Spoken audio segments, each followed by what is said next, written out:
स्नेहर पिलामाने आजिर भाषा शिक्षण शिक्षादान कार्यक्रम को तुम मानक स्वागत। अच्छा पिलामाने कहिल मनीष बंचिबा पई मुख्यतः कौन दरकार? खाद्य, वायु, जल। हाँ ठीक कहिच। एबे कुह आमे खाउथिबा खाद्य सबु केउठु पाउछे? कृषिरु। अच्छा तुमे खाउथिबा माछ, मांस, अंडा, क्षीर और सबुज पनीपरिबा पई मनीष विभिन्न प्रकार कृषि कार्य, गोपालन, पशुपालन, माछ चाष इत्यादि करिथाए। अच्छा कहिल पिला माने वर्तमान पृथ्वीर मुख्य समस्या सबु कौन कौन? जनसंख्या वृद्धि, जलवायु परिवर्तन और प्राकृतिक विपर्यय इत्यादि। ठीक उत्तर देछ। एबे कुह जनसंख्या वृद्धि हेले भविष्य रे की समस्या देखा देई पारे? खाद्य समस्या, चाष जमी कमिजिब, जीवजंतुक संख्या कमिजिब। तुमे जानिच पिला माने खाद्य हेउछि मनीषर जीवन। खाद्य को बाद देई शिक्षा सभ्यतार प्रगति असंभव। कथारे अछि परा बुभुक्षित किम न करति पाप। अर्थात भोकिला मनीष निजर भल मंद विचार करिबा भूली जाए, बहुत अन्याय और पाप कार्य करे। तेणु भविष्यतर खाद्य समस्या को आमे किपरि दूर करि परिबा से संपर्क रे जानिबा पई आजिर भाषा शिक्षण कार्य रे सप्तम श्रेणी साहित्य बहिर गद्य प्रसंग काठरू भात, घासरू दूध, वायुरू चीनी प्रसंगटी को पढ़िबा। ता पूर्वरु एई प्रबंधटीर लेखकक संपर्क रे आस जानिमा। यार लेखक हेउछंती डॉक्टर गोकुलानंद महापात्र। तांकर जन्म 1922 मसीहा मे मास 24 तारिख भद्रक सहर रे। से रसायन शास्त्रर जड़े प्रवीण अध्यापक, जड़े वैज्ञानिक भाव रे तांकर अभिज्ञता को नहीं विज्ञान को जनप्रिय करने उद्देश्य रे से अनेक विज्ञान भित्तिक साहित्य सृष्टि करिछंती। सभ्यतार द्रुत प्रगति, विज्ञानर अग्रगति एवं मनीषर परिवर्तित चिंताधारा को भित्ति करी चमत्कार गल्प, उपन्यास और प्रबंध मान रचना करिछंती। मौलिक वैज्ञानिक उपन्यास रचना रे से सिद्धहस्त। तांक रचित सर्वप्रथम वैज्ञानिक उपन्यास पृथ्वी बाहर मनीष 1952 मसीह प्रकाश पाइथिला। उड़ंता थालिया, निश्चल पृथ्वी, निस्तब्ध गोधूली इत्यादि वैज्ञानिक पुस्तक खूब आदर लाभ करिछि। लोकप्रिय विज्ञान साहित्य पई 1964 मसीह से ओडिशा साहित्य एकाडेमी पुरस्कार प्राप्त हेबार गौरव अर्जन करने सहित बहु अनुष्ठान द्वारा सम्मानित होइछंती। आलोच्य प्रबंधटी रे डॉक्टर गोकुलानंद महापात्र आगामी विश्वर मनीषर आवश्यकता पूरण पई आधुनिक विज्ञान किपरि नुआ नुआ उपाय चिंता करिबा सह आश्चर्यजनक उद्भावन करिपारुछि एथिरे ताहा उल्लेख करा जायछि।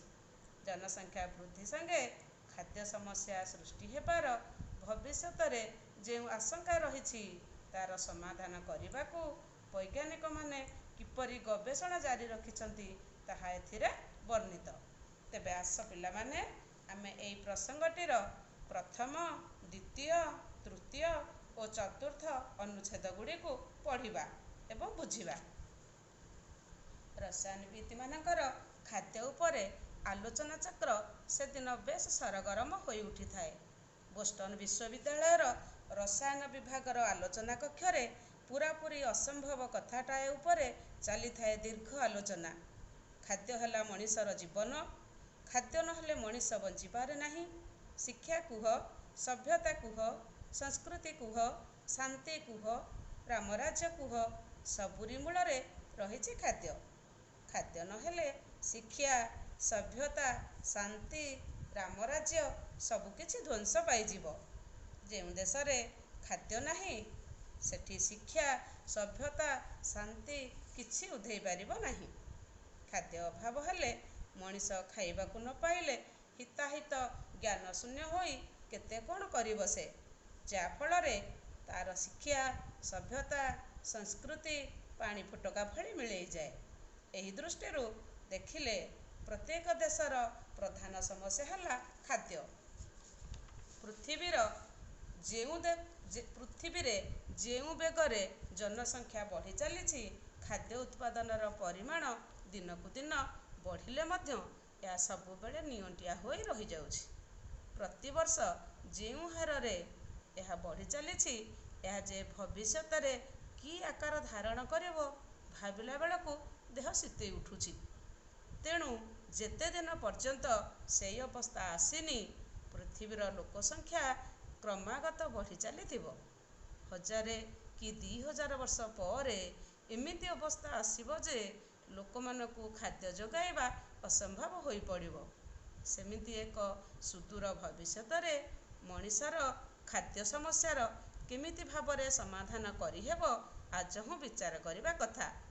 ଏହା ସ୍ୱତଃସିଦ୍ଧ ଯେ ବିଜ୍ଞାନ ସେତେବେଳକୁ ଯେଉଁ ଉନ୍ନତ ଅବସ୍ଥାକୁ ଆସିଥିବ, ସେଥିରେ ଖାଦ୍ୟ ସମସ୍ୟା ଏକ ବଡ଼ ସମସ୍ୟା ହୋଇ ରହି ନପାରେ। ତେବେ ଏହା ସ୍ୱତଃସିଦ୍ଧ ଯେ କୃଷି ଦ୍ୱାରା ଖାଦ୍ୟ ଉତ୍ପାଦନ କରି ସେମାନଙ୍କୁ ଯୋଗାଇବା ପୂରାପୂରି ଅସମ୍ଭବ ହୋଇପଡ଼ିବ। କାରଣ ଭବିଷ୍ୟତରେ ଜନସଂଖ୍ୟା ବହୁ ପରିମାଣରେ ବଢ଼ିଗଲେ ଚାଷ ଜମିର ପରିମାଣ କମି ଆସିବ। କାରଣ ଚାଷ ଜମିଗୁଡ଼ିକ ଜନବସତି ସହର ଓ ଶିଳ୍ପାଞ୍ଚଳରେ ପୂରି ଉଠିବ।